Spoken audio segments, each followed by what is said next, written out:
ফেলাইছে। এই আমরা আগে দেখছি, দেখি তো এই অবস্থা, নাহলে তো দেখতাম না। তো আমি গেছি শান্তিবাজার গেছি। এরপরে এবার আবার আইসে, আরও কলা আসিল, 200 কলা, আবার কলা নিচে নিয়ে কিতা করি মানে রাখছে। এরপরে বেটা রাতে দাও দেখছি, এরপরে কলা দিলে বাড়ির দিকে গেছে বেটা।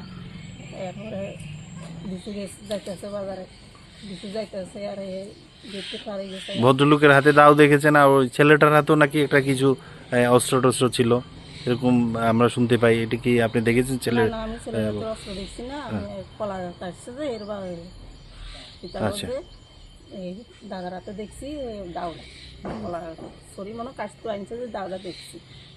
এরপরে আমি আর কিছু দেখছি না। এরা বেড়া বাড়ি গেছে গা ভিডিও ফেনা করতে গেছে, যাইতে গেছে। এরপরে উপরে যাইয়া একটা জানি কইছে, আর এর সামনে যাইয়া ইটা করছে এর পাশাপাশি দাঁড়াইয়া ইটা করছে কইছে। আর মানে বেডির ইচ্ছা মনে হয় এ যদি কিছু টাকা টাকা দিয়ে মনে হয় ইটা করছে একটা সুযোগ করবো, একটা সূত্রপাত চাইছিল। একটা সূত্রপাত চাইছে, এরকম একটা ইয়া আচ্ছা ছিল। আচ্ছা। আমি বারে কইছি যে লগে আরেকটা ছেলে আসিল এই বন্ধু, আমি কইছি যে এরা বাজারে লইয়া যাও এটা হবে এর ধরে আমি।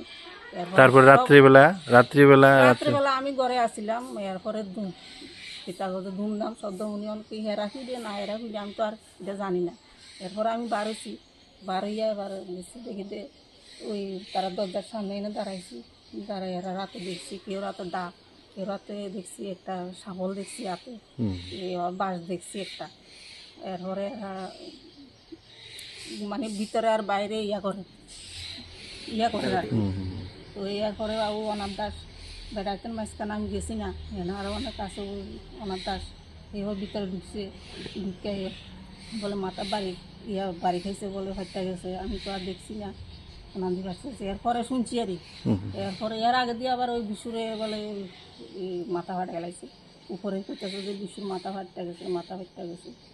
এটি কেমনে হয়েছে এডি আর আমি দেখছি না। আচ্ছা আচ্ছা আচ্ছা।